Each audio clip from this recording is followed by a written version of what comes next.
This week on the Jock and Nerd Podcast, we review the latest Jason Statham action flick, A Working Man. Plus, Marvel reveals the huge cast list for Avengers Doomsday, a major Superman cameo leaks on the internet, and our thoughts on the latest episodes of Daredevil Born Again, the Reacher Season 3 finale, the studio on Apple TV Plus, and more, all in this edition of the Jock and Nerd Weekly for Monday, March 31st, 2025.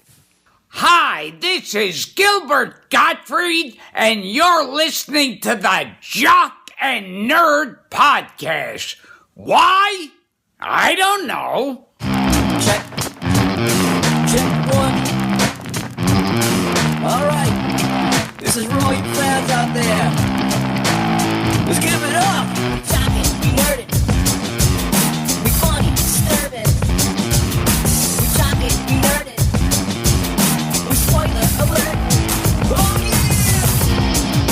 Hello, what's up, listener? Thank you for pressing play, and welcome to the Jock and Nerd Podcast, where we give you comic book and superhero, TV and movie news, reviews, and whatever we choose. Jock and Nerd. My name is Imran. My name's Anthony. He's the Jock. He's a nerd. And joining us, our very own working man. He's working the dumpster behind the deli. It's Rug Boy. What's up, Rugs? Hi. How are you? It's the rugging man. I have nothing to. How do I make that into a joke? Oh, you find any good sandwiches behind the dumpster? Yeah. I found a lot of meat sandwiches. You're more like the shitting man than the working man, I think. Yeah, I'm definitely more of a guy that I like to dive into dumpsters to find sandwiches. Yeah. But lately I don't do it as much. I have other ways of getting You food. think the next Jason Statham movie, he should have IBS and still have to beat up bad guys? What do you think? A shitting man. Yeah. That's the sequel. Anyways, we're gonna talk about. We got the shit A joke. pooping man. A pooping man. A pooping. All right. Anyways, let's get into it. We're gonna talk about Jason Statham and some crazy geek news right now. The Jock and Nerd Podcast. Big crazy cast reveal stunt last week. You might have seen this, fellas. Did you guys watch I heard it was terrible. the Avengers Doomsday cast reveal Marvel put on? I did. I randomly was looking at my phone and I saw Marvel Studios is going live in X amount of time, and I went, "Oh shit, what's happening?" Yeah, Threw it on, and it was just lingering on a chair, right. and wasn't moving. There was no context. I could tell it was like Chris Hemsworth, and then we did the next person, and I thought my phone was broken. I didn't know what was going on. Yes, I didn't realize until much later that they were just slowly revealing chairs, maybe one every, 20 minutes. The 15, 20 minutes. The same thing, Anthony. I was at work and all this pops up and I'm like, oh, what's this? And I pull it up and it's the back of a chair with the name. I'm like, okay. And then it's just sitting there. I'm like, nothing's happening. And I just go back to working and then I'll check back. I'm like, oh, it's still a chair. I didn't even notice that the names are changed. I was like, what? And I'm scrolling back. I'm like, what is going on here? So yes, in what was either a brilliant marketing move or a huge waste of time, or both, this live stream video was the back of a director's chair with a name of a cast from Avengers Doomsday. Every 15, 20 minutes, you'd hear a little musical stinger and the camera would pan over to the next chair. This went on for 25 names and 5.5 hours. Oh, shit. Now, let's talk about just this stunt. Was this, they're reporting that they got 275 million views. That's told it's their biggest live stream, bigger than any premiere, red carpet, bigger than the trailer for Daredevil and Wolverine. But I highly doubt that means that 275 million people were watching this thing the whole 5 hours. No, There's no way. No way. So before we get into the cast, because there's a couple of surprise names, I want to know, brilliant move, huge waste of time. Did this work? Anthony. I don't know. I mean, I think it had people talking all day. So the length of time, I don't know. The reveal was just the chairs. I don't think it was super creative or anything like that. It was more that the length of time had people speculating, right? So you'd reveal a name, 20 minutes later, reveal another name. So like, at least amongst my friends, every time there were names revealed or a series of names revealed, we would talk about it and go, who's next? Who's next? Who's next? So it had well, someone's texting me. It had the intended effect of lengthening the discussion. Okay. Instead of it being a long, instead of it being a 5-minute video where they revealed all the names, it was now this all day thing, created the buzz. So in that sense, I think it worked. Was it, if you were watching it live, probably the least entertaining thing you could ever watch, right? Yeah, unless you're just a complete nerd. A little bit. And just have 5 hours to spare to just look at names. And I'm sure there were some that sat there for 5 hours. There's definitely a lot of people that were sitting there. But it's fun trying to guess who's going to be next. But Ruggs, would it have been better if Kevin Feige just came out, did like a 1-hour presentation and said all these names? Anything would have been better. But I mean, on one hand, though, James Gunn's now inspired. He's going to actually do paint drying as his as the names will be revealed as the paint dries. 24 hours. Yeah, it's gonna be revolutionary, guys. Yeah, never been done before. Well, look, like, okay, I understand you want to do something like abstract like this. It's a stunt, yes. But at least like pepper in some stuff, like after you announce the person, maybe have a clip. They just didn't want to do any work. It seems a little lazy and a huge test of patience. Like have a clip of Thor. Like you're going to have fucking Chris Hemsworth in there. Yeah. Or have a couple of clips of Thor, get people pumped. Then you get to the next guy, like some of their greatest moments. But no, it's just a fucking chair. Yeah, I don't know who decided like 15 minutes was a good time for the interval. Maybe it could have been like 5 minutes. I don't know. It could have been like each could have gotten a 3-minute clip, and then you could have built on it. The thing is, it did get people talking about it, whether they hated it, were annoyed with it, or loved it. I was also thinking it would be funny if they just had an ass shot of the character walking to the chair. Oh my god! And then as they sit in the chair, it swings around and reveals the name. So you could just watch their ass for about like a few seconds before they butt shots of everyone. Yeah, so it's like Idiocracy. Ass the movie. Yeah. You can On My Balls. Watching ass. On My Balls. Season 1 is fantastic. Yeah. All right. That's the stunt. Whatever. They did a thing. Here is this cast, and there's some surprising names in here. I'm just gonna read them all. Chris Hemsworth, Thor.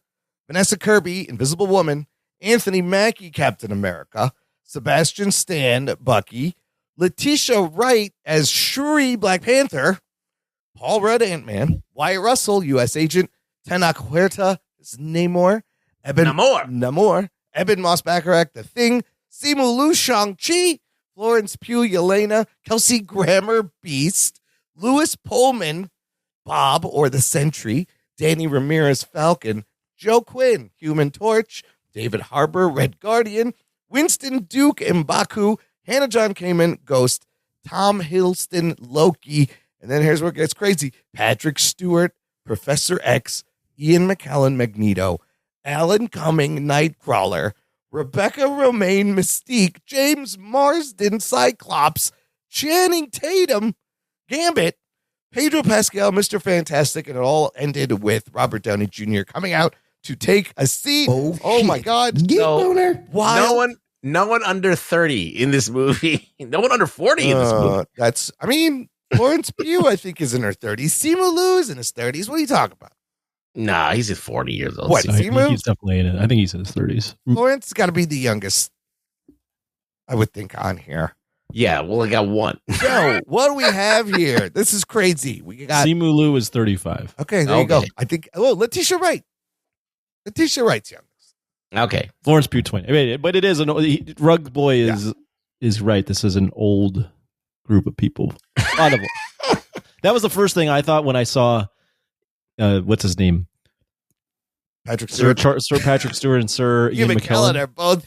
I went, oh, they're both cast. That's cool. Yes. But then I went, I hope they make it. Yeah, you're like, are they going to be 84, 85 years old? I hope their roles involve sitting and delivering the lines a lot, and not. I mean, yes, that's the top end. But what do you got? You got a couple of the old school Avengers. You have all of the Fantastic Four.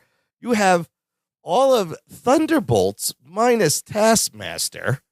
I think Yeah, that's which is a reveal, Yeah, I which think- is not a surprising not a surprise, but it spoils a little bit. And then you have interesting wild cards like Loki and Letitia Wright, Black Panther, and Shang-Chi. And then you have the Fox X-Men. Holy shit.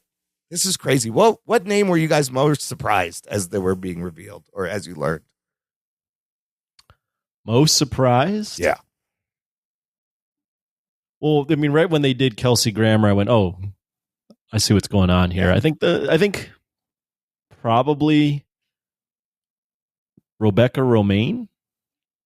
Don't know that I thought I'd see that name coming. Alan Cumming being coming back. That was when I saw that, I was like, no fucking way. Alan Cumming, Nightcrawler. Remember the opening of X2? It's still so great. good in the White House. Holy shit. And they had other Nightcrawlers. So, but I'm excited to see fucking Marsden back as Cyclops. And then Channing Tatum. He made a name for himself. He made a name for himself. He actually made a name. He gets another shot. At Redemption Ruggs, story. what about you? What do you think of this so far, these 26 people? Are you happy to I see feel like- Shang-Chi back? I mean, it's been years. Yeah, everyone's great. I just get reminded of all the weird turns Marvel has taken as we have Letitia Wright, Black Panther, and Namor, and a strange version of Namor, and old these old Fox characters here.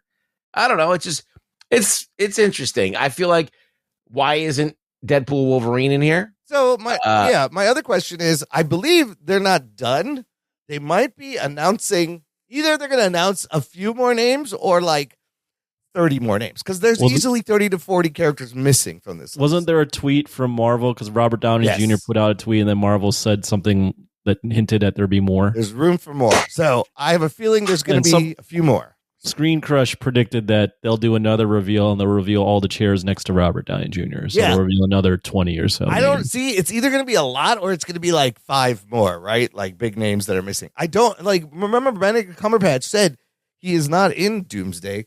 I feel like we're not going to see Spider-Man in Doomsday. I feel like everybody will be in Secret Wars, but this is going to be like half of everybody, which would be like 30 people. So I anticipate maybe 5. Yeah, I mean, they have the X-Men. They have a variation that they could form of the Avengers. They have the Thunderbolts. They have the Fantastic Four, and then they have the Wakandans and Loki. Yeah. So we should have put this into like an order of teams. Yeah, this is what the rosters are like. This was the order it was revealed, but I mean that's the teams. Those are the teams. So like the X-Men has got 1, 2, 3, 4, 5 members. Avengers has got what? Thor. You got Thor. You got Cap. You got Black Falcon. Panther. If you consider Black Panther, you got Falcon. You got Simu Liu's character, Shang-Chi. Yep.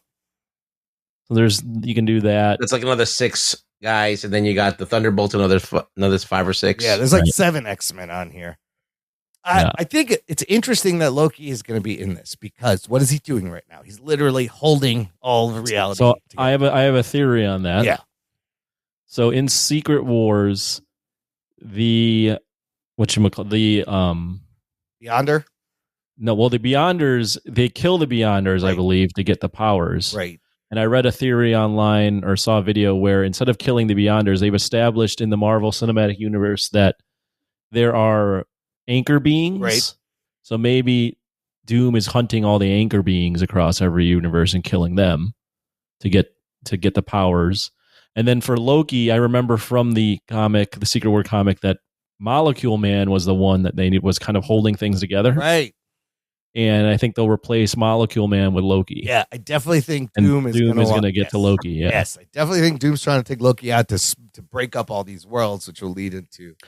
But if you remember from that Secret Wars comic, Doom is doing this because the worlds are colliding and he's looking to save the universe. So it's tied into the incursions. You have members of the Illuminati starting in this, some of them, right? Right. So that's all very interesting, and it's wild that we're going to see a Secret Wars on a version of it. Live action is still. Well, they're going to do first Doomsday, so I don't think they're at Secret Wars yet. I think you're just going to establish different worlds, different teams. You could also do Avengers versus X-Men storyline a little. I saw that here, too. If you notice that no Eternals and Kingo is missing. So here. I know where's fucking Kumail? That is a travesty. Well, that was one of the things when it ended. I initially said this is going to go all day, and then when it ended, I went, well, now people are going to start talking about who's not on the list. Yeah, and there's a lot of talk of that. I mean, Miss Marvel, they might add. See, these are the people they might. Miss Marvel, add. look at this guy. Miss Marvel, Kingo. You need to throw some no brown people. You got to throw some brown down, bro. That's what we say down on Devon Avenue here, where all the Peckies hang out.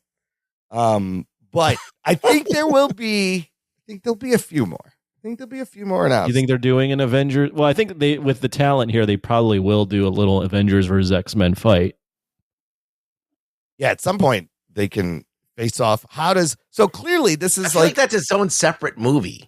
Well, but this is the Fox universe that is being either they're going there or they're bringing the people from there. So is that where Beast was at the end of the Marvels in the post-credit scene? Is he in that universe now? Where I think Beast in the original X-Men movie? Kelsey Grammer was in the first. Oh, he was, yeah, right? Yeah. And then Nicholas Hoult took over for the younger version. All right. Yeah, in Days of, another theory was like what they did in Days of Future Past fucked up the timeline, and this is the. Well, there is an opportunity here, similar to when Andrew Garfield was Spider-Man, to give James Marsden something better to do as Cyclops in this. Yeah, because he was. Wasn't he dead? Oh yeah, he was ripped apart by Dark Phoenix, right? In Last But Stand. if you remember from Days of Future Past, they reset the timeline, and that never happened. So that movie doesn't happen. Oh, it's very fucking confusing.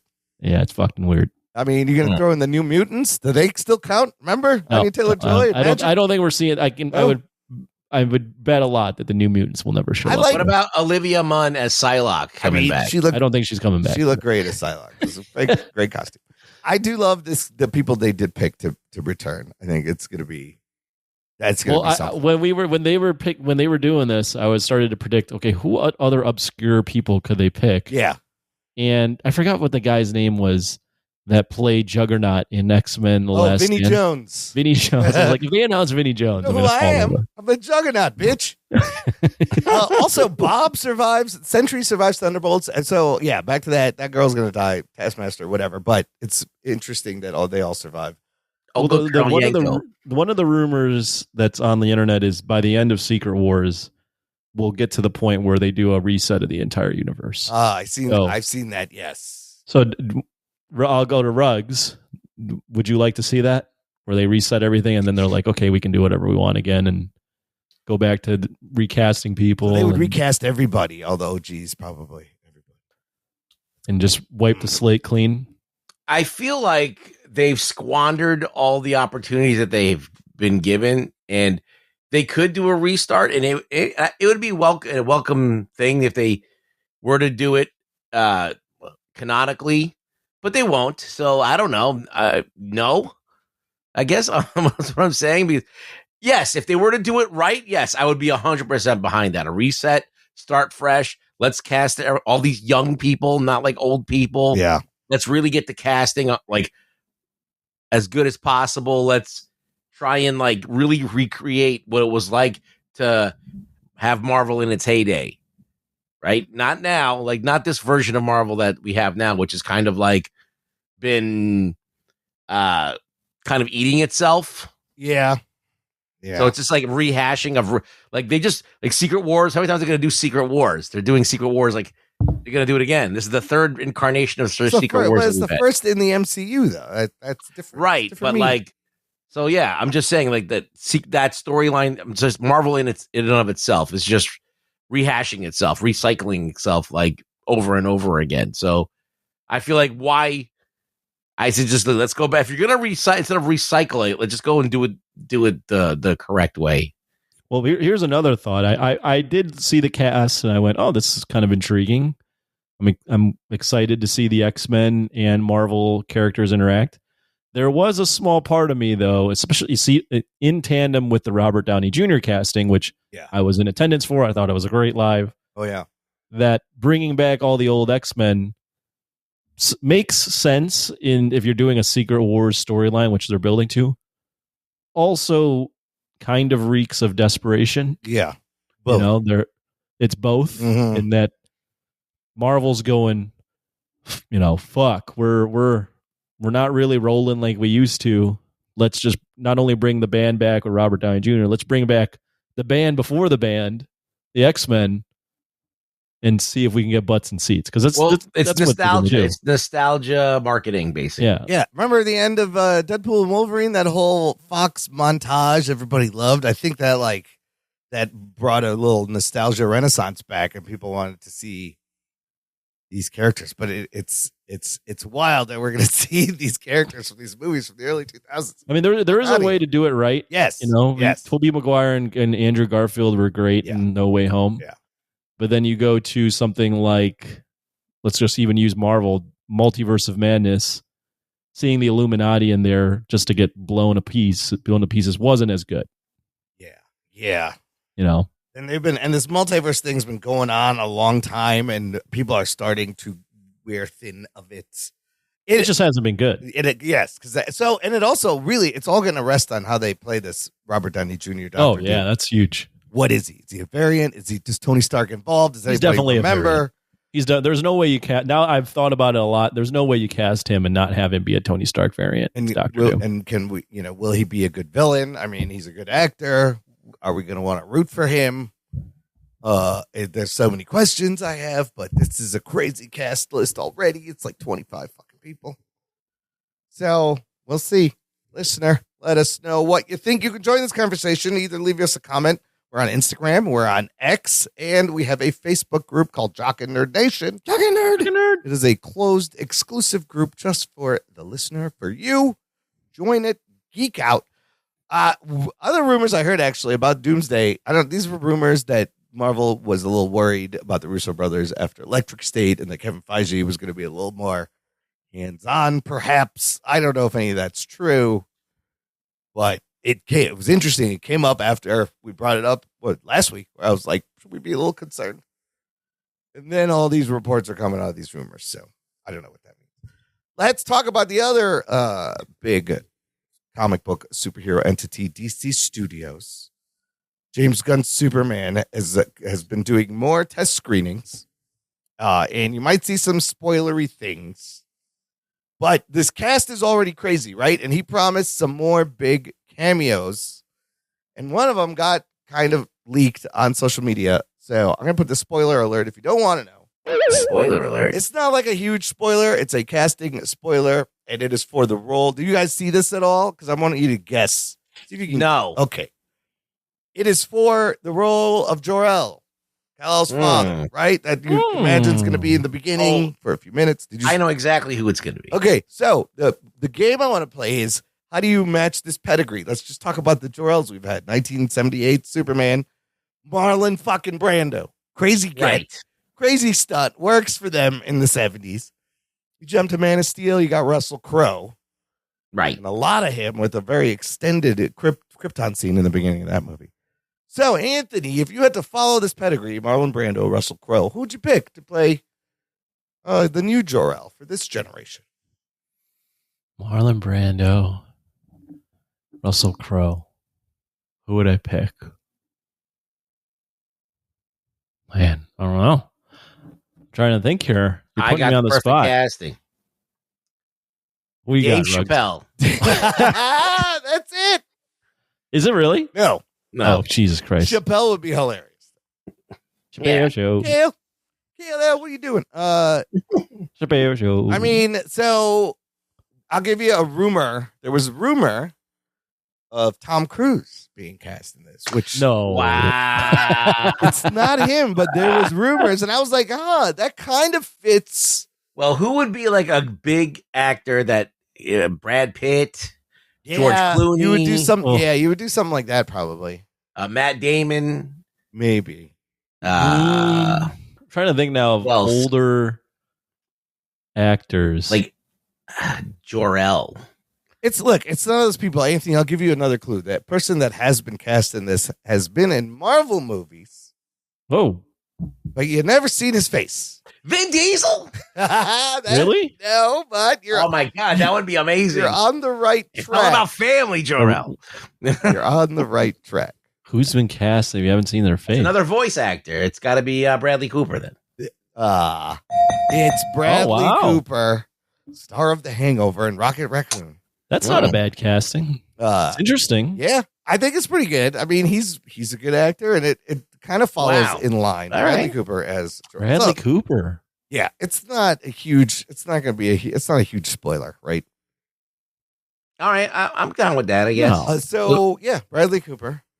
And then I did see some other comments about the recent screenings, and some people saying that the movie doesn't really have a plot. It's more like All-Star Superman, where it's like a series of little vignettes of things, I don't know. Oh, really? Yeah, I don't know. No, I don't think You know what? I'm still kind of partial to like a more like kind of pudgy Jor-El. And so we should get like another guy from The Hangover. Walter Hauser. We should get Zach Galifianakis. Either Zach Galifianakis or As Paul Walter Jor-El. Hauser should play Jor-El. Absolutely. Stingray from Cobra Kai.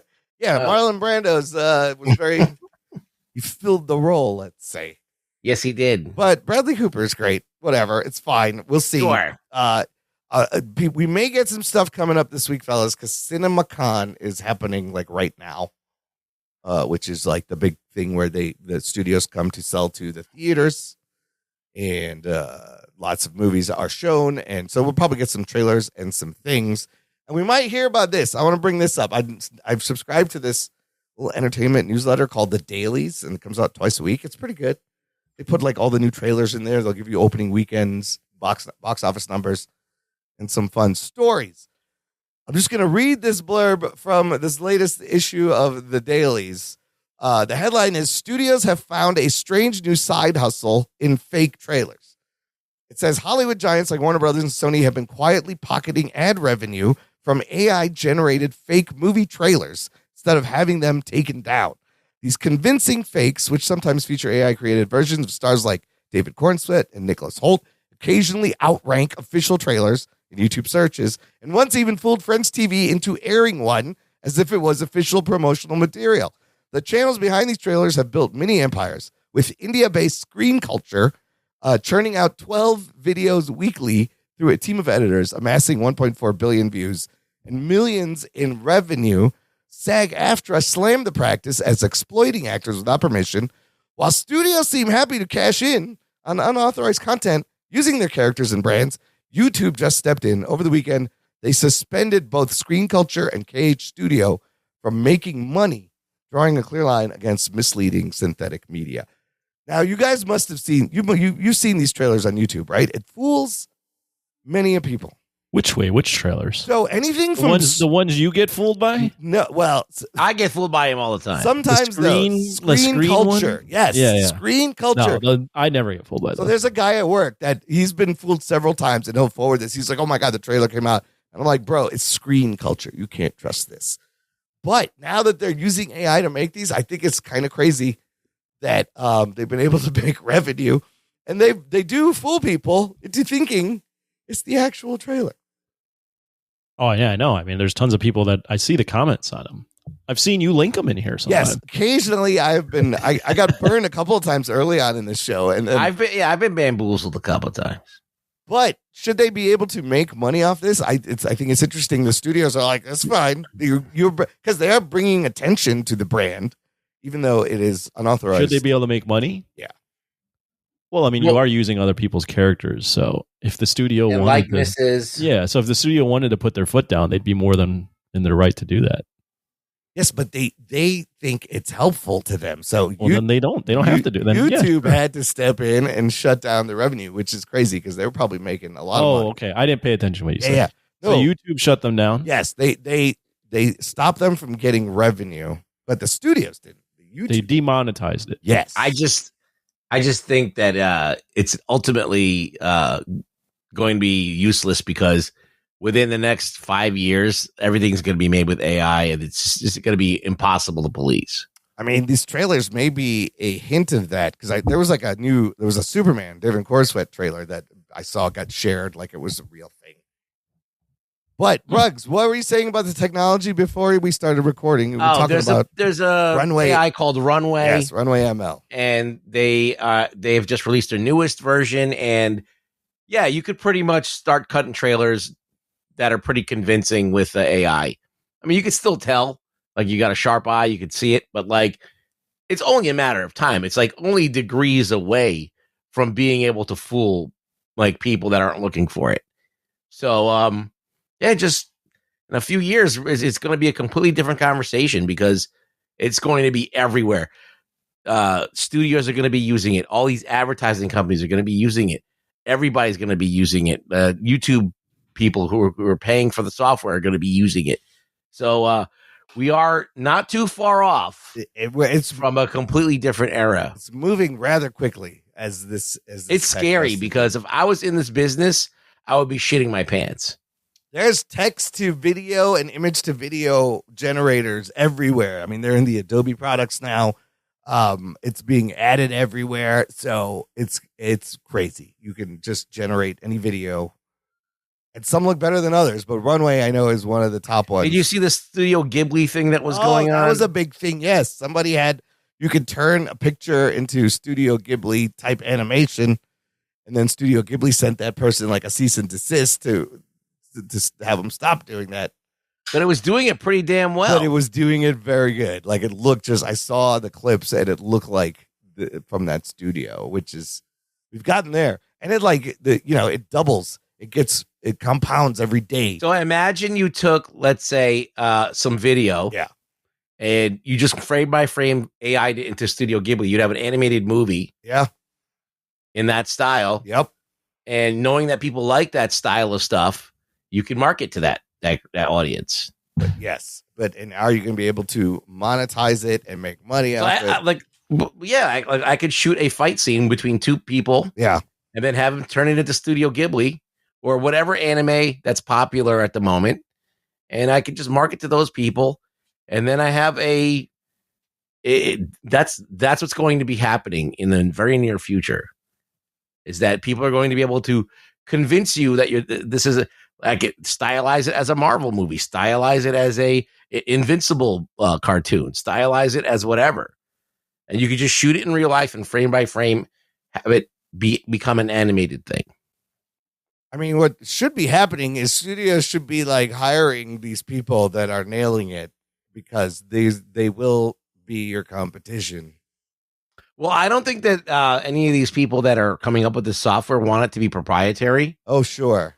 Like, I'm sure that like James Cameron has his own AI fucking being developed right now. Thing. Sure, he can afford to. He built it underwater. Yeah, it's called Skynet. It's all Skynet is underwater next to the Titanic. Yeah. But again, the rule of this stuff is always, it right now is the worst it's ever going to be.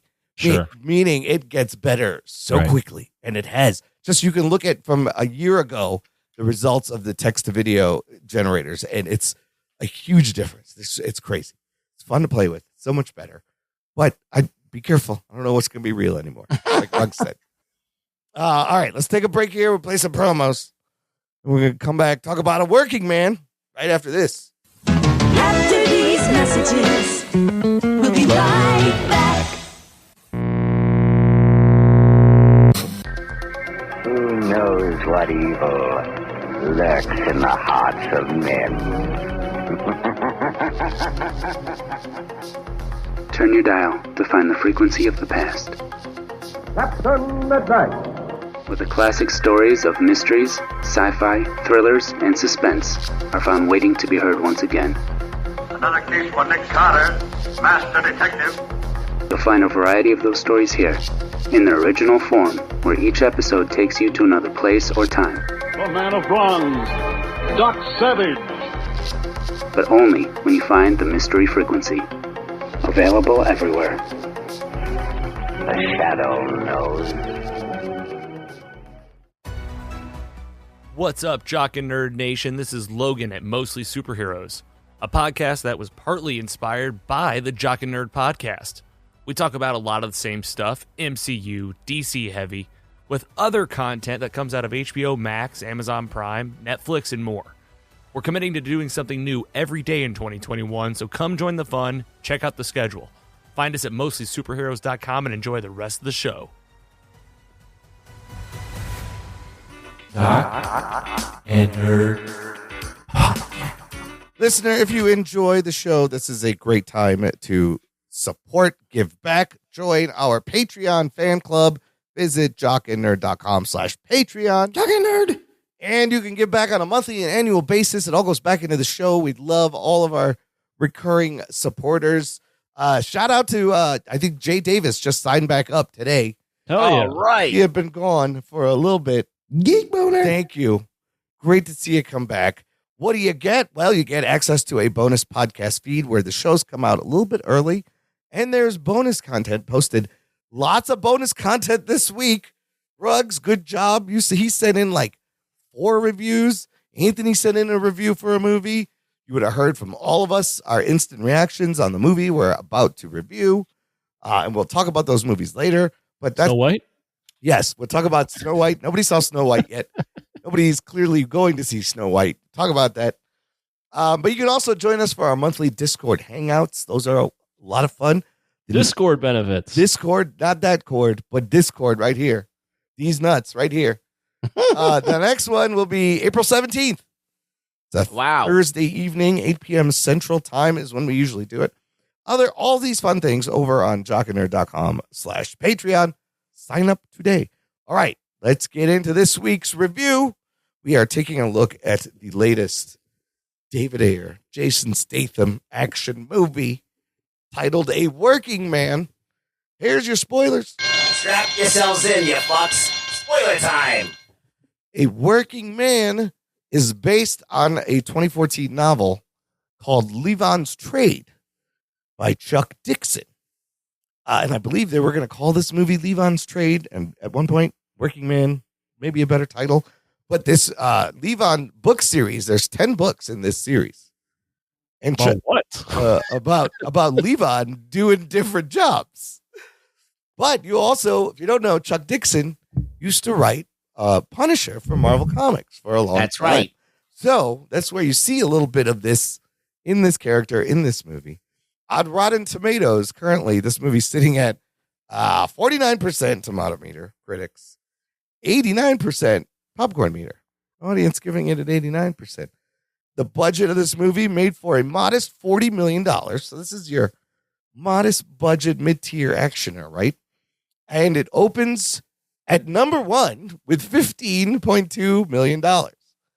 Currently, internationally, it's at $32 million. Globally, right? Opening at number 1, knocking Snow White out of the number 1 spot in Snow White. I mean, $15 million in a week is not a lot. It's not, but $32 million global for a $40 million budget in the first week. It's not bad. It's not bad. It's getting there. It is a little bit below. We'll talk about this. Of course, David Ayer, Jason Statham last year gave us The Beekeeper. That opened at $16.5 million and ultimately ends up with $162 million worldwide on a similar budget. So this thing gets like $150 million. Like that's still a win. A $40 million budget, I think. It's about what these movies make. The movie directed by David Ayer, written by David Ayer and Sylvester Stallone. Oh, shit. Fascinating. You get the Beekeeper team plus Stallone, starring, of course, Jason Statham as Jason Statham. No, that's not the character's name. The character's name is Levon Cade. It's in Levon's Trade. And you have Michael Pena, also David Harbour. The other people, I'm not going to mention. A couple other cast. The girl, played by Ariana Rivas. Bad guy, Wolo Kalinske, played by Jason Fleming, who I believe was with Jason Statham in Lock, Stock, and Two Smoking Barrels. They've worked together before. And some other people. Anyways, this movie's rated R, 1 hour, 56 minutes. Anthony, what happens in A Working Man? Working Man is about a retired special forces Marine, that type of guy that's done a lot of work for the government and killed a lot of people. And now he's a foreman on a construction site in Chicago working for Michael Pena's family. I forget Michael Pena's character's name. Joe Garcia. It was the Garcias. Yeah, the Garcias. He's working for the Garcias. And one night, the Garcia's daughter, a 19-year-old daughter, gets kidnapped. and the Garcias ask Jason Statham's character to unretire and find the daughter and bring her home. And he is tasked with doing that and recapturing the daughter from the Russian mafia, also known as the Bratva. And that's it. It's your take on Taken with Jason Statham. Yep, your standard reluctant vigilante versus the Russian mob.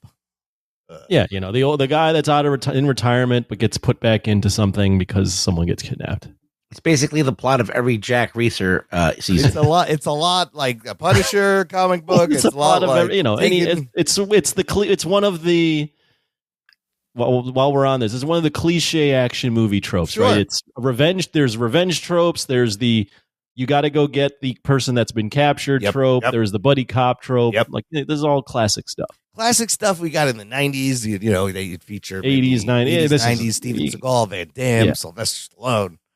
In that vein. So, Anthony, at the end of this, and we can talk about The Beekeeper because it's going to come up as a comparison. Same team. Yep. Same style. What did you think of A Working Man? I didn't know that Stallone was involved, so I saw him in the title, opening credits. I went, oh man, this movie is going to be fucking awesome. I saw The Beekeeper. I thought it was great. They're doing this whole Jason Statham is doing regular jobs and pulled into shit. Now he's a working man. I'll just go right ahead and say I didn't like this movie. This movie, I don't know what happened from The Beekeeper to this one, but this movie is a lot less fun, not as well paced. The action's okay. They don't have as much fun with the working man thing. There's no working man puns. There's just the guy saying a working man at one point. The big Dutch. Yeah. And it's just a weird movie. I mean, the movie's set in Chicago, but it's all establishing shots of Chicago. None of those actual scenes are in Chicago, and they're going to the middle of the country. Yeah. I mean, I don't know where that is in Illinois. They were in Joliet, quote unquote. Joliet at one point. I mean, it's just a very odd movie. It sways from really melodramatic with some of the music to when he's capturing, when he's reuniting with the girl and all, and the family being all sad, to like very over the top villains. I don't know. The plot kind of winds through a lot of different things. I just didn't find it to be all that entertaining. I thought it was a miss. And you got like Michael Pena and David Harbour in the movie, but I don't even know why they're in the movie. It's just a very I mean, there's just so many weird things about this movie. Yeah. Did not like this movie. I really wanted to like it because I thought A Beekeeper, this is great. This movie will be just as good. And this crew missed on this one, in my opinion.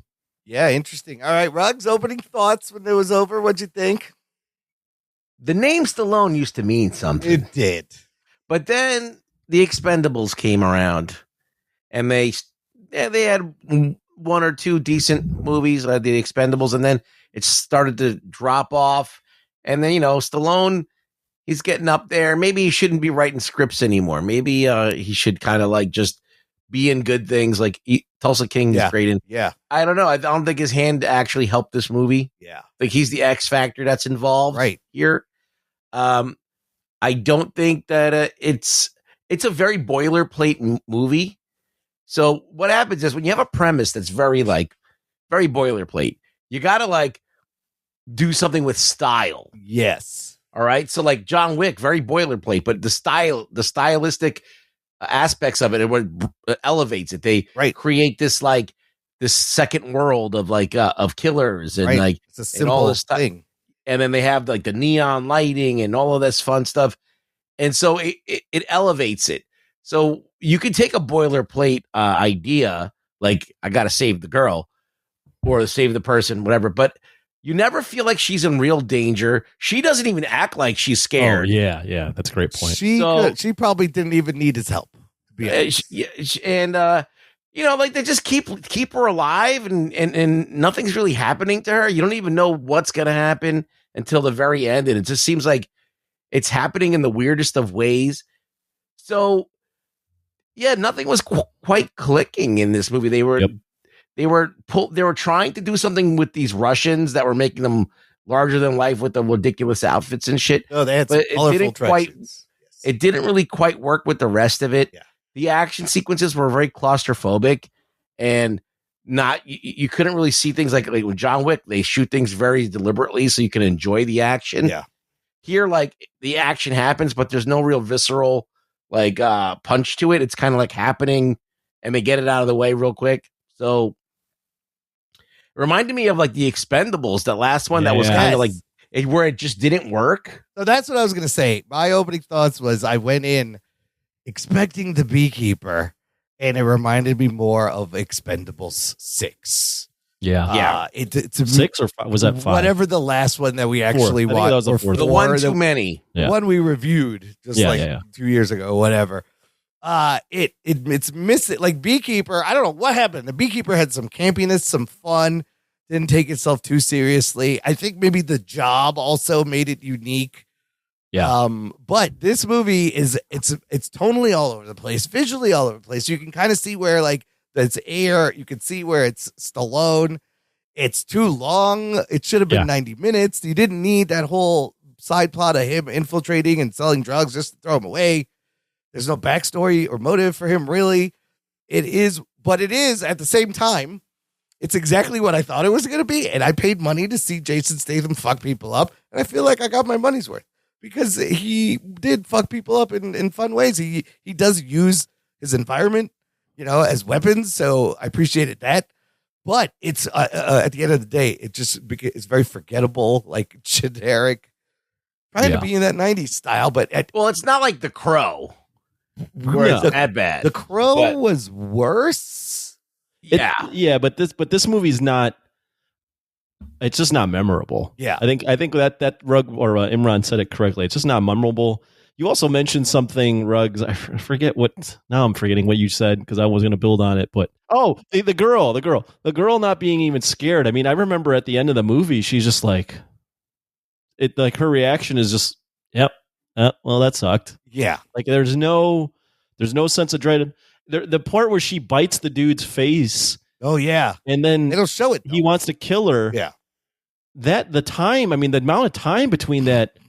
First off, he would have killed her right on the spot. Right. Absolutely. And then like the amount of time they have where they're like, oh, what do we do with her? Kill her. Yeah. Oh, we gotta kill her. And then like they're just keeping her alive to kill her, and then they're like taking forever to kill her, and then the guy goes, I want her back. It's just like, and it's just convenient. The moment they're about to kill her, he calls and goes, I changed my mind. Bring her. It's sloppy. It's very sloppy. Yeah, and the whole infiltrating of the drugs. I mean, it just doesn't. They don't even need to go to like the Joliet stuff is weird. So you said it's set in Chicago, and it's exactly that. It's just like establishing shots. It was filmed entirely in the UK. Different places. Yeah, that bar scene, I went, that's not in. There's nothing like that in Chicago. You went from like downtown Chicago to Joliet, takes like 2 hours, hour and a half. Where does the blind guy live? Harbor? Like where is that? That's a good question. David Harbor was fun to watch. That's like middle of Illinois. Yeah. There's no It takes 2.5 hours. Looked like he was in the swamp or something. I don't know what the fuck. I mean, he was funny. He was blind. Yeah, it was shooting, very swampy. He's shooting arrows. He was, it was fun to see him. Michael Pena gets a few funny lines in the very beginning and then really doesn't. I don't know why they thought they made Chicago the setting, but then everything feels very swampy. Yeah, I don't know. It makes no sense to set this in Chicago. It does nothing. There's weird things like the giant moon in the background of all these shots. I don't know. Is that air being like artsy? I don't know what that was. I don't know what that is. What? Yeah. Is this a mood choice? That's definitely an air choice. The plot really doesn't matter at all in this movie, and it's too convoluted. Yeah. And he's, Statham. And the turns aren't fun, right? Like if you're gonna not have a direct line to the villain, the twists and turns aren't that fun. And then like the old guy that you think is the main villain, like he doesn't even get his comeuppance. He just is like yelling in the crowd after they're like, let him go. Oh, that's right. Like when he goes into the guy's house and beats the shit out of him and then puts him in the pool. Yeah. Like up until that point, the movie's not bad. Yeah. Right. I agree. Then when he gets into this drug thing where he's trying to sell these drugs and whatever, I got bored so fast. Yes. Then when he went to the biker bar and then he went to the secret room, he's like like an obviously like it's not even a secret room. This It's like bar is hilarious. It's just like an obvious place you can walk into. It's like this gang has a room in the back of this bar that's like lit up like it's an arcade that and anybody he has can to, walk he has into. to kick everyone's ass to show that he's willing to sell drugs. Here's another David. I know this is a David Ayer thing. Dutch's throne that was made out of motorcycle exhaust, chrome motorcycle exhaust, like it was the Iron Throne from Game of Thrones. I was like, that's a fucking David Ayer thing. And then he kicks everyone ass, and then the guy goes, "Oh, all right, you're cool." He's like, "Look at those bricks. You're not a cop. You're a working man." I was so disappointed. That's when they say the working. And then he's supposed to be the big heavy at the end that he easily beats up. And they're kind of like Jason Statham never gets hurt in this movie. No, he doesn't. You never feel like Jason Statham. Dude, the bullets are just flying all around him. He's just running into bullets, and none of them's hitting him.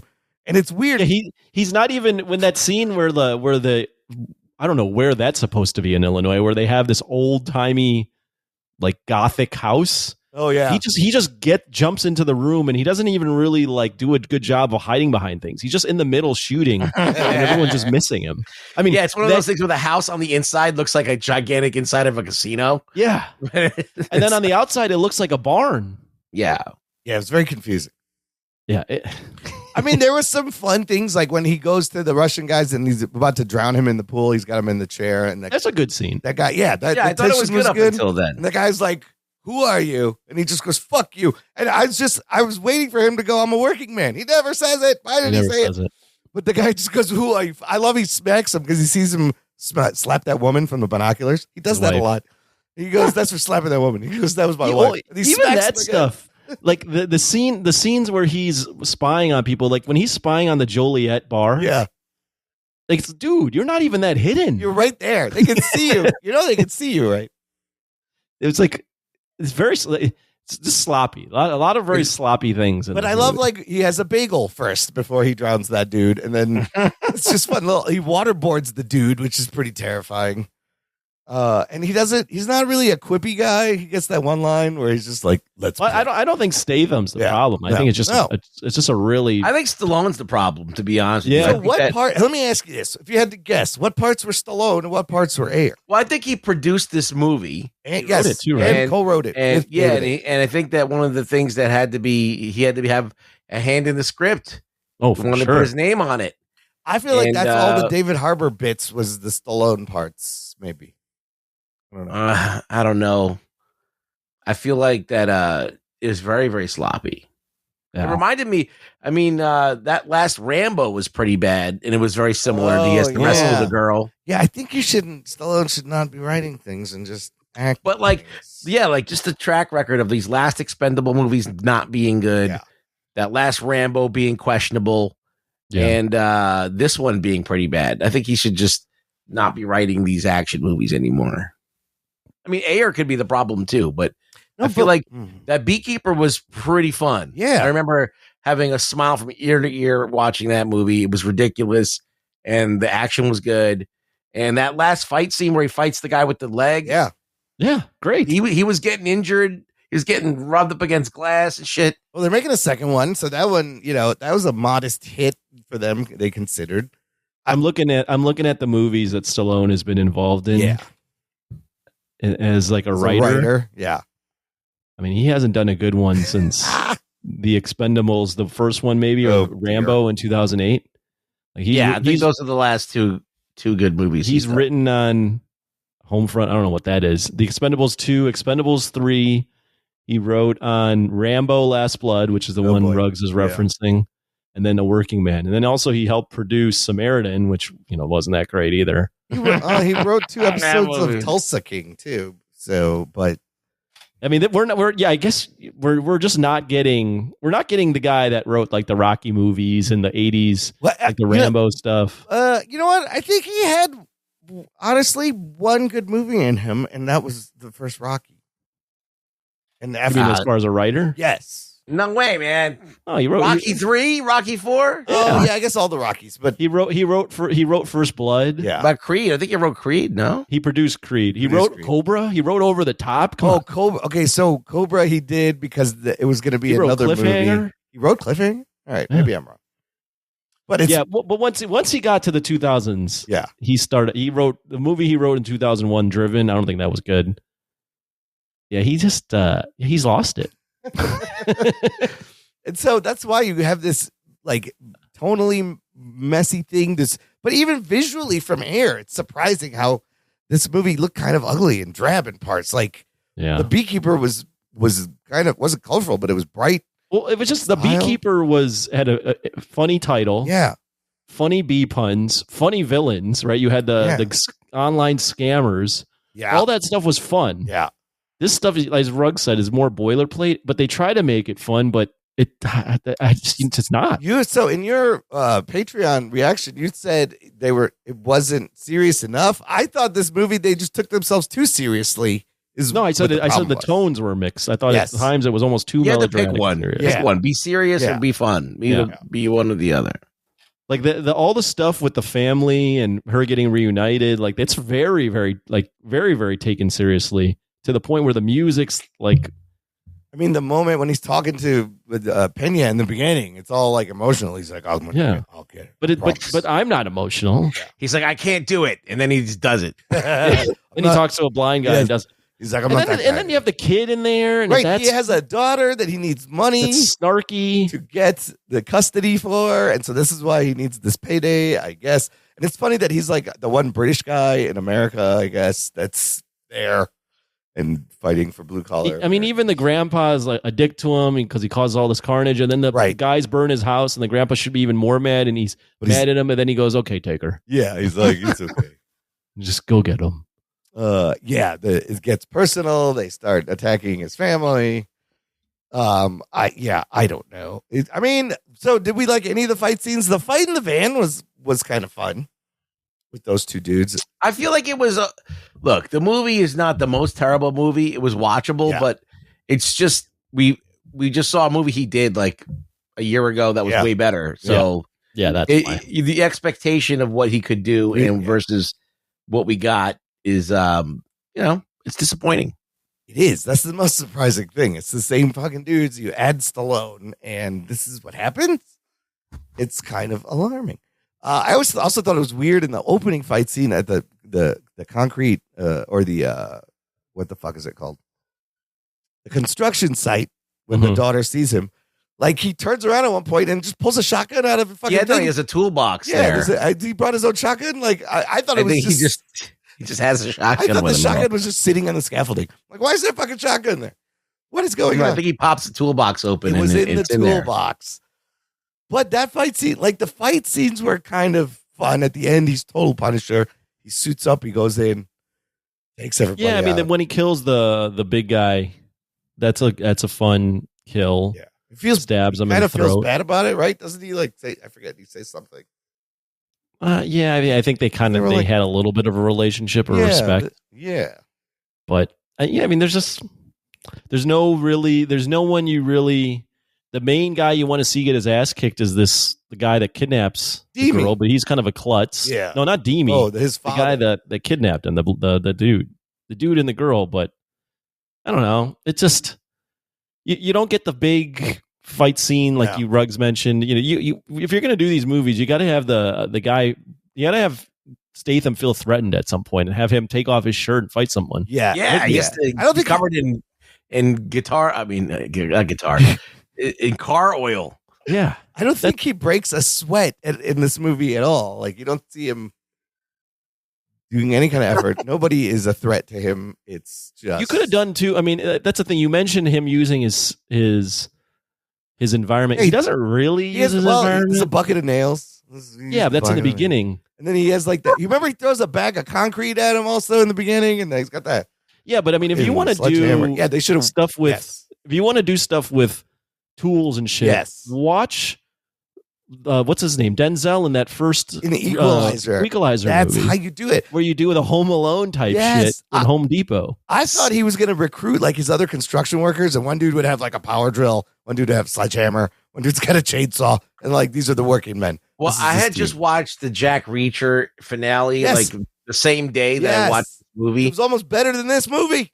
Yeah, and it's a TV show. It's got like a TV budget. And it's also Russian mobsters. There's a lot of Russian mobsters everywhere. But like Jack Reacher is this huge motherfucker. Yeah.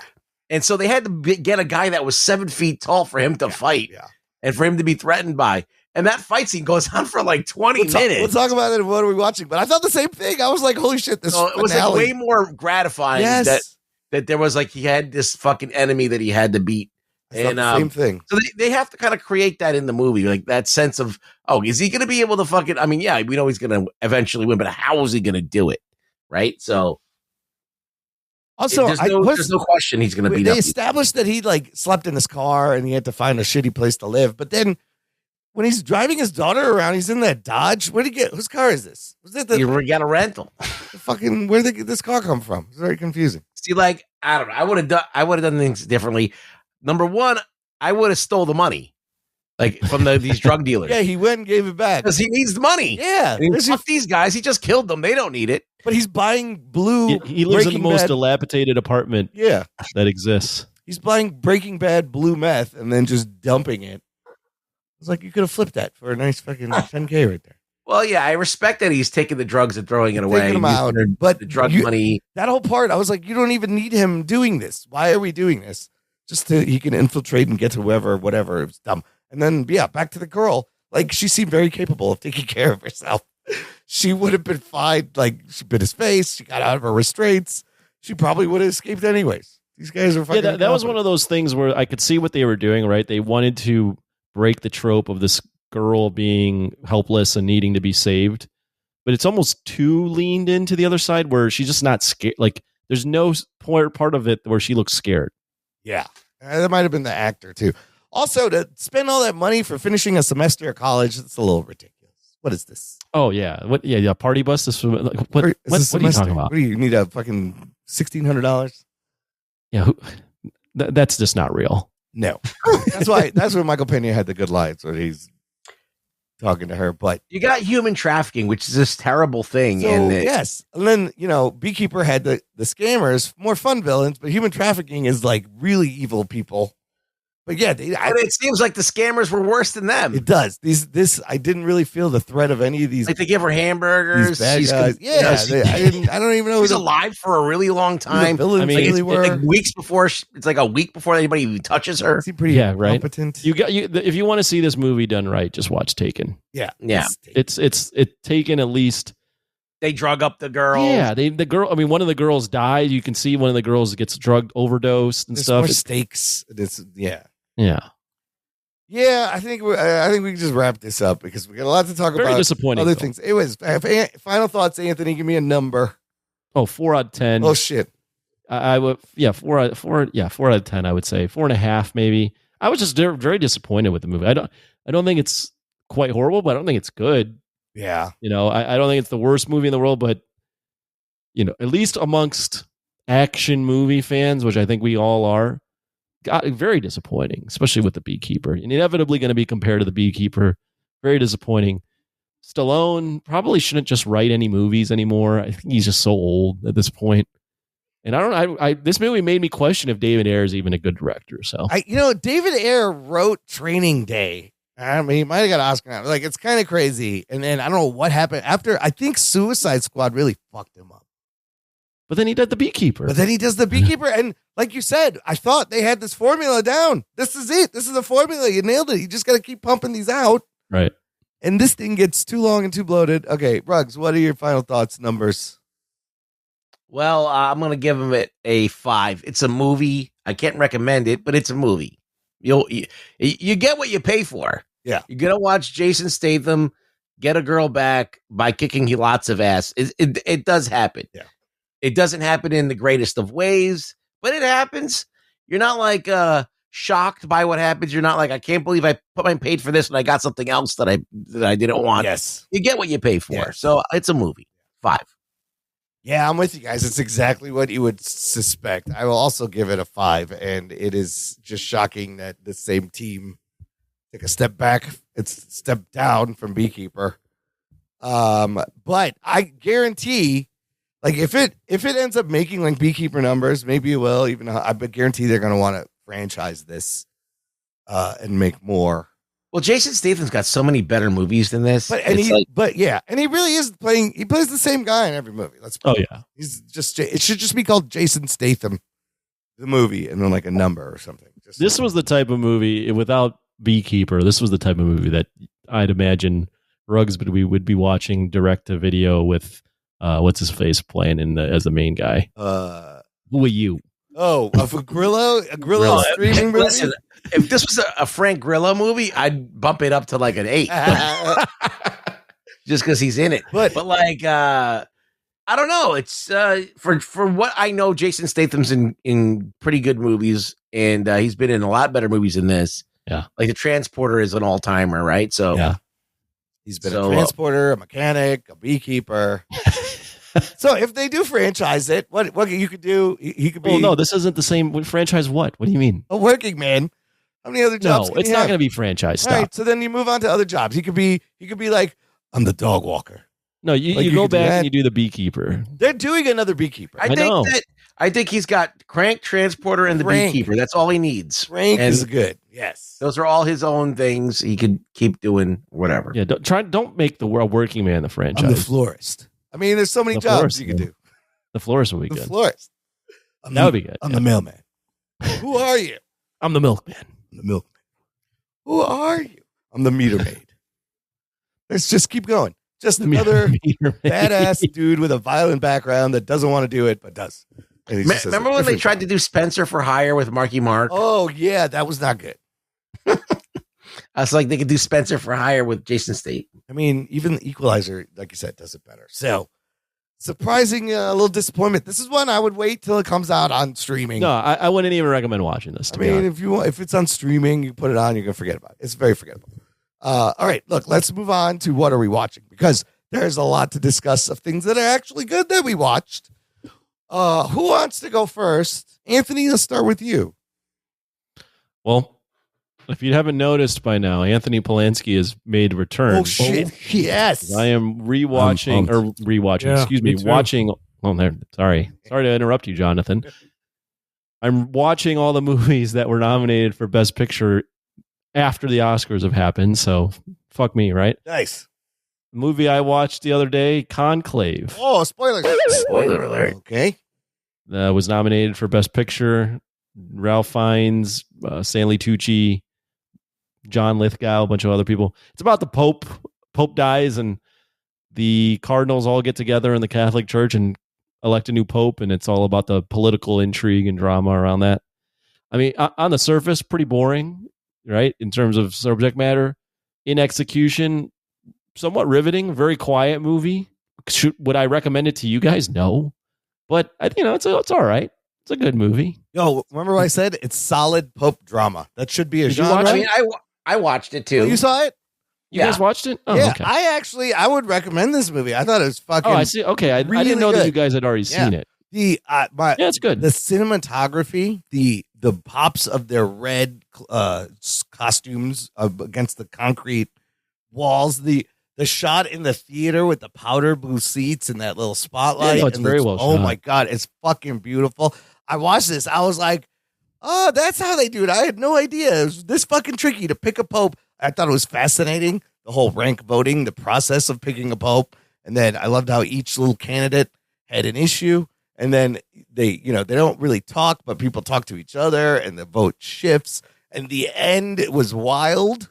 Yeah, excuse me. The end did catch me off guard. I went, throughout the movie, I went, I don't know where this is going. And then the ending hit. Oh, I knew exactly. When they said Switzerland operation, I was like, I'm like, are they doing what I think they're going to do? And I'm like, and no one's vetting this guy at all. There's no real vetting going on. There's just, it was like this. All these other people get completely vetted and overanalyzed, and they're just going to slide this one in like a hidden cardinal that nobody even knew about that just fucking shows up.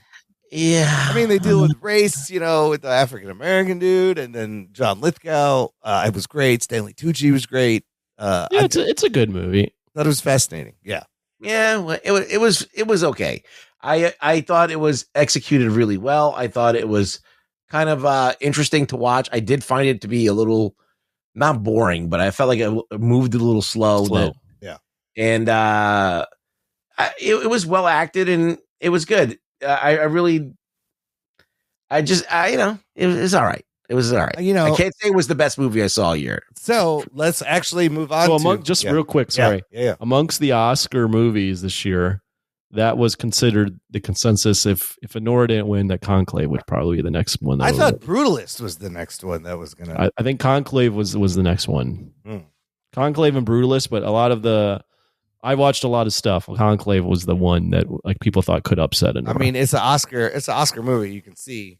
Oh yeah, I mean the way that it's directed and the shots of the inside of the Vatican and it's gorgeous. Even if it wasn't, they had, I don't know if they recreated the Sistine Chapel and everything that they were in. If they're actually shot in there, I don't know. Man, the whole like terrorist plot going on outside, that shit was crazy. That was. I wish they would have spent more time on that because that kind of comes out of left field. The ceiling explodes. You're like, what the fuck is going on? Like that was wild. So, I really enjoyed the Conclave. I thought it was okay. I didn't think it was the best movie I've seen all year. I thought it was good though. All right, Anthony, let's keep you in the conversation. Are you caught up on the Daredevil Born Again? Yeah, I watched it.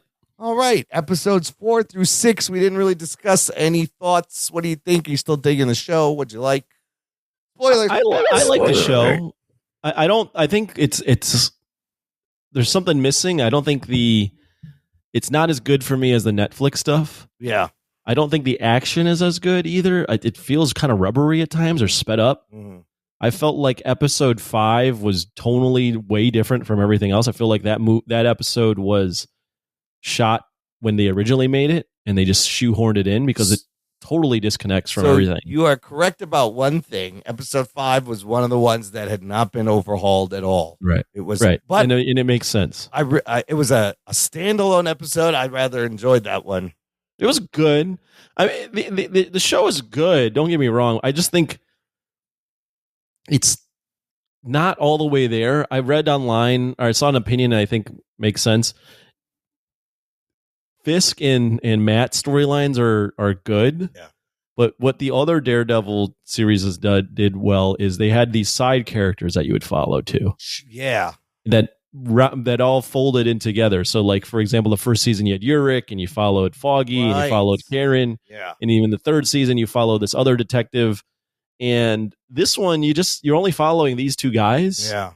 So it does move a little slow. I don't know. Like I said, I think it's good, but I don't think it's missing something. It doesn't have the same magic that it did with the Netflix stuff, in my opinion. It's Daredevil bored again because I'm bored. Fucking bored. Oh shit! I'm bored. I was watching that filler episode. I'm like, you give me a fucking filler episode now? I would go fuck yourself. I will argue it's not filler. It was like this is like a version of the show that would have been like each episode is standalone, but it ties in the mob, Luca, and the gang. I disagree. I think it totally comes at the wrong time. I mean, it's odd that it's in the middle, but I didn't mind the little break from the main story to just go a slice of life of Matt. Like it's like day in the life of Matt, and you have Miss Marvel's dad was in there. It's fantastic. I thought that was great. That's why you like it. That was funny. I mean, it was part of it. But even the jewel thing. Don't hide. You're so easy to spot. They mentioned Miss Marvel. He's going to dinner to their house. They're gonna meet. I was like, oh shit, are we gonna meet Miss Marvel in this show? He's never heard of her, which I thought was funny. But you don't do a very good job of hiding the reason. If they're going to do that, they should have had her show up at some point. Yeah, they should have. They could just afford the father. If they're going to make a fill-in episode, we'd make it worth it. So you didn't like the self-contained nature of? Well, no, because you're building up to something, and then all of a sudden you take all the air out of it. So right, it's really they kind of. If that was the show, if the show was like slices of life, yeah, like and we're kind of programmed for that. But it's moving in this direction, and all of a sudden you kind of it's like a Walking Dead episode. Well, where they fucking go on, and you're like, and they don't even veering off course. The whole episode, they don't even allude to anything in the main plot. No, but I feel it's like so out of it. That is the moment he really decides to come out of retirement is because of this. Yeah, kind of. But it just. Yeah, I agree with Russ. I completely agree with Russ. The leg snap was very satisfying though. When he snaps that dude's leg, that was fucking. Great. Also, didn't he do all that even stuff? that though? Yeah. Even that, I agree that like it's a brutal scene, but it looks so fake. Well, you can't do that for real. No, I know, but I get that. But okay, well, I don't know. The fight scenes are not as good. What do you think about? Let's just jump to the end of 6. I thought this was great. The juxtaposing of Matt fighting Muse while Fisk is letting out all his frustrations on fucking Adam, cut back and forth. They're kind of, the way it was edited is they're kind of fighting the same was like one headbutt went to the other one. They both yelled. And I did love when Fisk just yells, mine. It's right, and they're showing him yell. I thought both of those fuckers were dead, but apparently Muse gets away, and I don't think Adam's dead. He did promise not to kill Adam. He didn't promise not to beat him up a little bit. Yeah. Yeah, I thought it was okay. I just thought the execution to getting him to be Daredevil again wasn't as epic as I thought it would be. But he said, fuck it, and then put the suit on. Like, that was great. Exactly. That was great. No. He's like, I gotta go. And this did. It's like he's been out of the suit for a year. Yeah.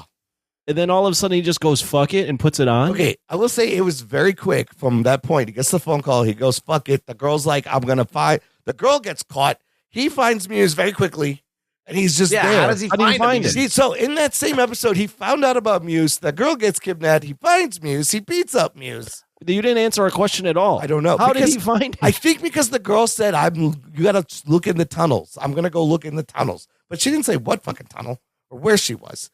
But I don't know how he found it. Did he just follow the smell of the blood? I don't know. I think the execution has been a little bit sloppy lately. It was the pacing was a little weird. Like it was flying through this shit. Yeah, I don't know. Yeah, it's just not as good. Marvel's not back. I agree. It's barely trying to get par. Interesting. So you can tell. I think they tried to redo this thing, but you can tell that they wrote this new version of the show very quickly. Yeah. Because it's not as well crafted as the Netflix stuff was. No, I think they'd had to. I think you're absolutely right. Of course they had to. They what they had was complete shit, apparently. And they used this writer's strike time to rewrite everything. Man, I wonder what the original version must have been. Oh, it was episode of the week type stuff. So we still have Frank's got to take care of this anti-vigilante. Now, the fact that he made all these bad cops like a team and just unleashed them is fucking crazy. So, Frank's going to have to deal with that. And then Daredevil's going to have to take care of Muse. I think the Muse thing continues to the end. And Frank and the cops, and I don't know where it's going. Got 3 episodes I was left. disappointed in these 2 episodes, I'm going to be honest. Really? Okay. Yeah. Okay. So he just yells at Frank Castle, nothing happens? I did like their conversation. Mm. They always have good conversations. I always like the. That was episode 4. Yeah, they Right. they have great chemistry, the 2 actors together. Even though Frank, that take on, I'm sure is weird. But then you had the whole fiddle faddle thing, and then what else happened in 4? I was like, what the fuck is this? The fiddle faddle thing. Yeah, that was weird too. Yeah, I was like, where did this fit in before? I'm sure it's going to fold in somewhere, but it's really, I don't know. To me, it's not. I have to enjoy it while I'm watching it. I can't wait for it to pay off later. Yeah. It's like, it's writing checks that they can't cash. So, and they wrapped this up in 3 episodes. I mean, it's going to end. The season's going to end on a cliffhanger. And that was bringing it back to what I said earlier. The Netflix Daredevil and Fisk were good, but they had good ensembles. Yeah. And this show, there's not a really good ensemble. There really isn't. There's no side characters. I mean, there's the girlfriend, but she's barely in it. She's barely in it. Then you have the 2 guys the girl and the young dude that are like the advisors to Fisk, and then you have Ulrich, the daughter, but she's barely in it. She's barely in it, and I think you don't really get to know any of these other characters. And then some episodes have that BB News like that. Yeah, but she's not in it. She's not in it. But I like those. I like the shots of New York. Like it makes it feel like a very New York show. Especially when they do that. But when you watch the Netflix ones, those really feel like New York. That also does feel like New York. I mean, these don't feel like they're shot in on location a lot of the time. Yeah, that's true. And that one, it was 13 episode season. I remember us saying maybe they didn't need 13, but I feel like they used the 13 episodes well in that first season in terms of all the. Well, they didn't need the 13. I don't think that it's a product of them shortening it that makes this bad too. I think it's just the condensed writing time for this. It did after 5 and 6. It did feel a little bit all over the place, slightly unfocused. I was kind of because they're 2 very different episodes, right? Yeah, and I was like, that's weird. Well, here's the thing: there's a reason why they released both of those at the same time, and the reason is if they would have just released 5, everyone would have acted like we're acting right now, except you, Imran, because you like everything. People would have been mad. We would have been very confused. Yes, I agree. They had to put out they're like, here's a fun little thing, and here's the thing back to the story, just so you don't fucking forget. But they must have shot that whole episode, and they're like, we have to use this. It's all done. I liked the show up until 4, and these last 2 have made me a little bit sour on the show. All right, we'll see if they can fucking nail the landing in the next 3 weeks. All right, Rugs, you got a bunch of things. Yeah. So Reacher season 3 finale. That was great. Talked about it very quickly. This show has all the ingredients. It just needs a better pedigree. I think that all the ingredients there, you got a good lead actor, you got the concept of the show is a guy breezes into town, finds something to fucking get involved in to rescue or help out in some way, and he bangs a chick, and then he moves to the next.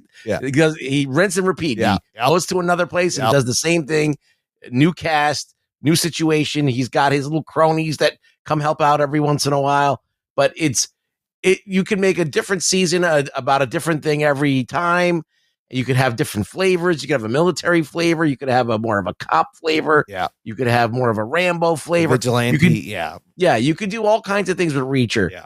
So, but it just needs, I think it needs a better a showrunner and a better action director and a little bit more, just a little bit more fine tuning. And then you got a really good show. As it is now, it's entertaining. And they've done things like that help out, like make him fight a huge guy. Yes. And have him looming around and kind of having him kind of have his back against the wall every once in a while. So he doesn't seem like he's like he could just walk in and do everything.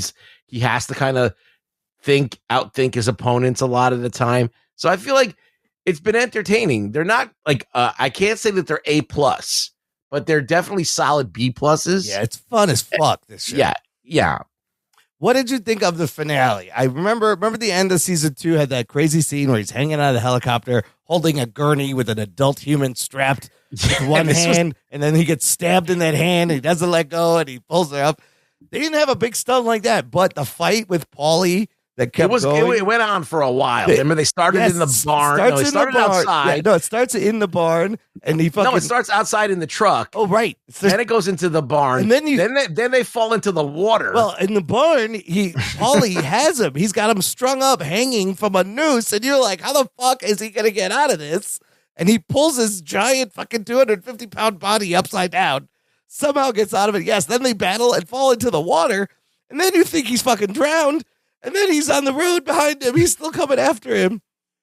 How does he fucking get him at the end? Oh, so remember they're in the guardhouse. Paulie's office. He makes the gun explode. Yeah, they fight. So then it goes into the guardhouse. Then they fight in there, and there's a machine gun hanging from chains.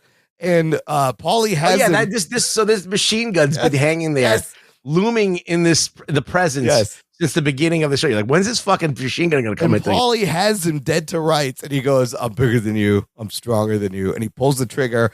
And the thing backfires and shoots him in the neck. And Reacher's like, you may be bigger or stronger, but I'm smarter. He's like, I plugged the hole and put the bullet in backwards. And I was like, when the fuck did you even do that? But it doesn't matter. It doesn't matter. Because he did it. Up Paulie finally. That was some Batman shit. That was really the big fight. And then the rest of it was just him. And I was like, there's Russian gangsters and everything these days. Like Nora, even to some extent, they weren't gangsters, but... I just like that he blows people away and doesn't give a fuck. Yeah. He just blows someone away. He'll snap someone's neck. Yeah. He just doesn't give a fuck. That was satisfying that he's like, because the whole season he's like, I'm going to end him. And he does get him. I was sad that Anthony Michael Hall, spoilers, his character died, but that was a nice little relationship. I think the season was good. Yeah. I like the whole episode where they try to get Neely killed and she fucking that was great. Eats the bowl of cereal. Her dying. spinoff is going into production. I'm kind of hyped for that. I might check it out. Okay, what else? What else you got? I watched The Studio. Apple TV Plus, first 2 episodes. Did you watch this? I watched the first 2 episodes. Yes. I fucking loved it. I thought it was great. So you know what's crazy? This is a better version of the show HBO just had on. Remember I was talking about the franchise a little while ago? Yeah. It was a half-hour comedy, all British actors, and it was a spoof of the Marvel Studios. That show, I watched all of it. It was not good. And I was waiting for it to get better. It's Evan Goldberg, Seth Rogen. Whenever they do something together, it's really good. It's great. It's really funny. I was laughing out loud several times. Anthony, have you heard about this? No. Let me give you just a quick premise. The first episode is hilarious. You should check it out. You might like You it. like it. So Seth Rogen plays the studio exec who gets promoted to be the head of the studio. Only the owner of the studio has one caveat. He's promoting him. He's like, I need you to blow up this IP. I got some IP for you. You're getting this job. This is what we're going to do. He goes, you ready? We're going to make a Kool-Aid movie. He wants him to make a big franchise blockbuster based off Kool-Aid. And Seth Rogen's character is trying to figure out, he's like, I want to make good movies, but I also want to make commercially successful movies. This is something we talk about on the show all the time. Can you do both things at once? And he's trying to have like a serious take on Kool-Aid. I won't spoil it, but there's a hilarious bit of Martin Scorsese's pitch. And then the second episode is brilliant. Just like Adolescence on Netflix. It's a oneer, yeah. It's called The Oneer. And Adolescence, every episode was one shot. This episode is one shot. But what the episode is about is him going to set while they film a oneer. But the episode itself is a oneer. It's a oneer. It's a oneer about a oneer. I was like, it's fucking brilliant. It was really funny. Sarah Pauly as the director was fantastic. Catherine O'Hara kind of plays Ruggs, would you agree? Like kind of an Amy Pascal role. Yeah. And Catherine O'Hara is like Amy Pascal. And then you got the Catherine Hahn. Yes, Catherine Hahn is She's great in this too. Yeah. It's really good. I was surprised how funny it fucking was. I can't wait to watch the rest of it. Yeah, this is definitely something right up my wheelhouse. So I liked it. I was lolling several times. So after I watched that, I watched A Real Pain. I've seen this too. It's on Hulu. Ooh. It was okay. What's his face won the Oscar for it? Yeah. Kieran. You thought it was just okay? I like those. Yeah. I like the two It was characters. Fine. It was good. I mean, like character, right? Yeah, it was good, but like the two characters reminded me of people I've met like throughout my life, right? Yeah, it's a very like slice of life, kind of like it's. I don't. It's a movie, but it's not. It's like I don't know if I would watch it again. Yeah. It's heavy. Doesn't have any rewatchable moments in it. Great performance. It was good. It was solid. It's about two cousins who go to Poland, and to go see the Camps. Holocausts and stuff like that. All that, and visit their grandmother's house who had just passed away. And it's like they reconnect, and then they kind of have it out, but they don't really have it out to the degree where anything gets solved or anything even progresses. It's just they just kind of get something off their chest and they move on with their lives. And it's kind of like it doesn't really culminate into anything. Well, I just like Kieran Culkin's character. He's one of them. He's the fuck up who doesn't really have a goal in life. But I've known guys like this. They'll just say whatever's on their mind and cause problems. I didn't agree with any of it because I don't think he's got charm. I don't think he's charming. I think he's an annoying fuck. I thought the point he made at the cemetery when the tour guide just kept going on, and he's like, "Hey man, we're at a fucking cemetery. How about you just shut the fuck up for a second?" I was totally with him at that point. I was like, he's right. Just let's. But at that point, I already had anything that he said. I don't give a fuck because he's been saying shit about everything. Well, he's the jabber. He's always has something to say. And Jesse Eisenberg plays the buttoned up, more conservative character. So even a fucking clock could be the broken clock could be right twice a day. Eisenberg directing and writing and performing, I thought he did a great job. No, I thought he did a good job. I think it's a solid movie. Yeah. I just, I don't think it's. I don't know. I would have put in for an Oscar. I don't know. It just got the acting Oscar, but I would recommend it. Okay, well, and then I watched A Complete Unknown. Oh, how was that? And that's out on something. That's out on Hulu. Oh, it is. Yes, it is also on Hulu. Shit, I gotta watch this. And I thought it was as far as a movie that I think would be Oscar worthy. I think that this is getting closer to that. Yeah, because it does recreate the '60s.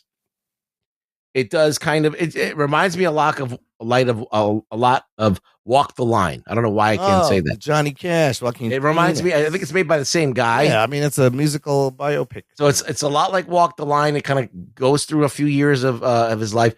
The only thing is, as a character study, you don't really get inside. He doesn't really say much. Yeah. He just performs his songs and goes to the next place and fucks the next girl. That's it. And you don't really feel like you get to know the character. I feel like he's unknowable. Johnny Cash is in the movie, right? The character. He's in there. Yeah.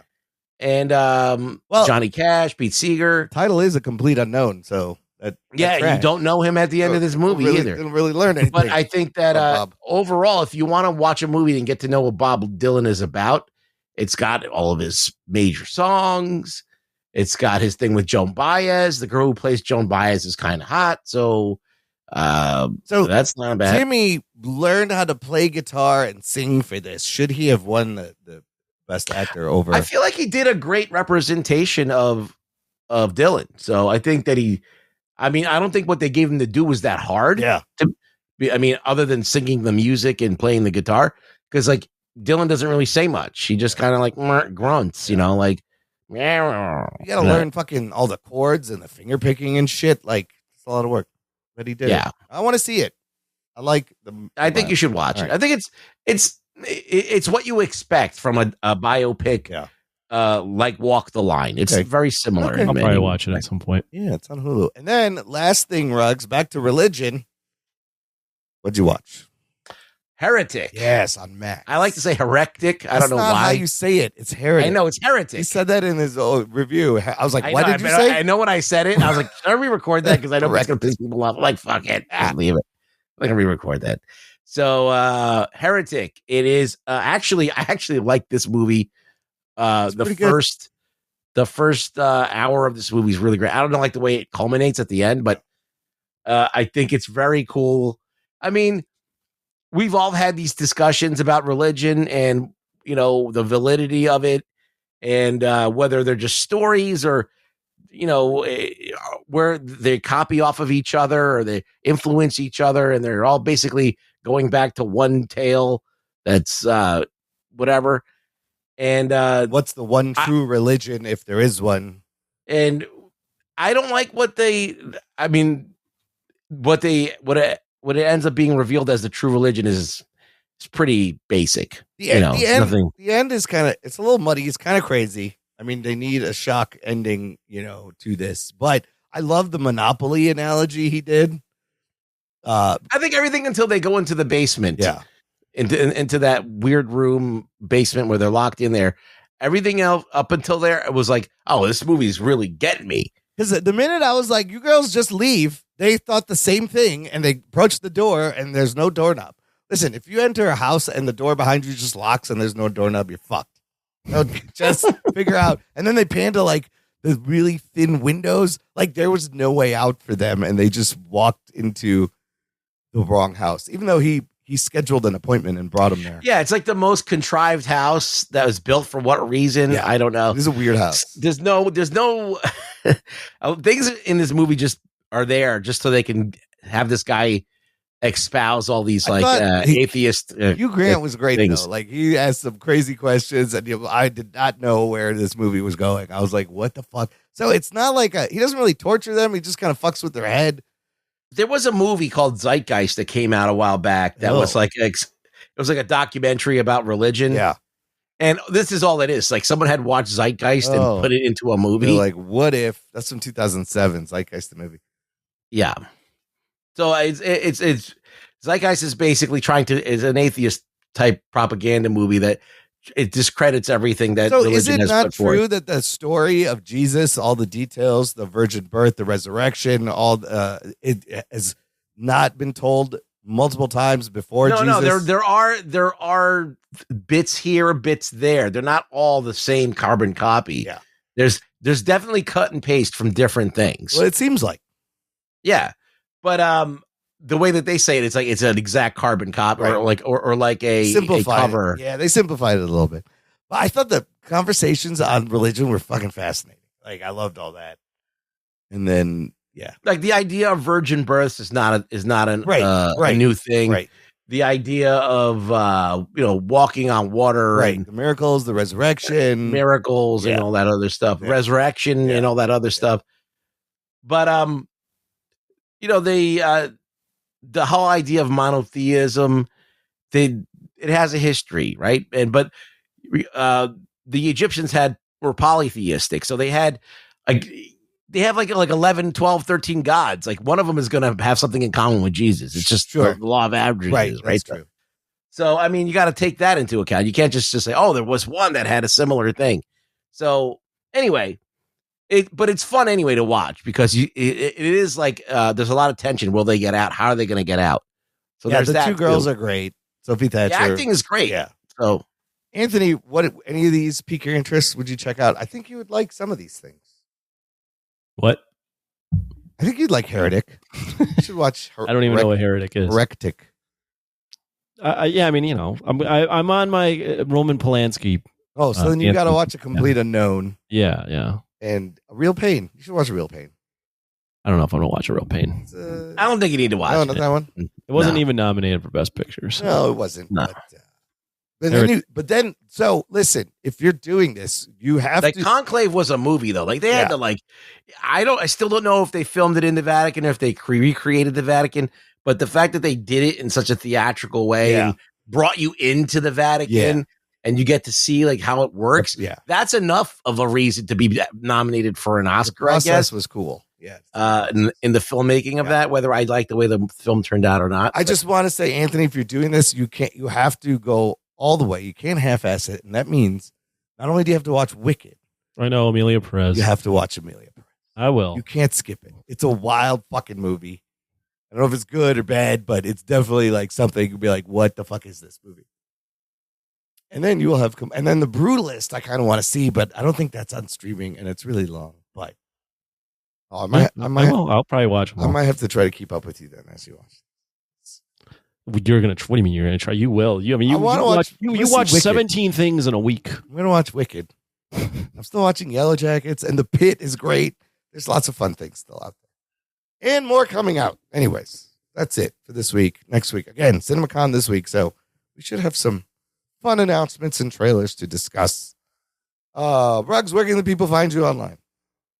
At the Rug Boy Show, at Rug Boy Show on X. Give him a follow. He needs it. Give me a follow. He's lonely. No one's following me. Anthony, where can they find you this week? Where can the people find me? You know, I don't know. I have nothing I'm doing this week where they can find me. Okay. Find him nowhere. Find me nowhere. In the meantime, you can find all our stuff at our website, jockandnerd.com. There's links on how to support, how to follow, how to get in touch. Thank you for listening to the Jock and Nerd Podcast. My name is Imran. My name's Anthony. He's the jock. He's the nerd. We'll peep you next time. I really don't give a shit.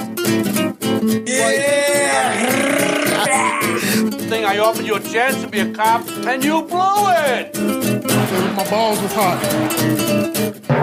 Jock and Nerd. Get your hands off my penis. Get your hands off my penis.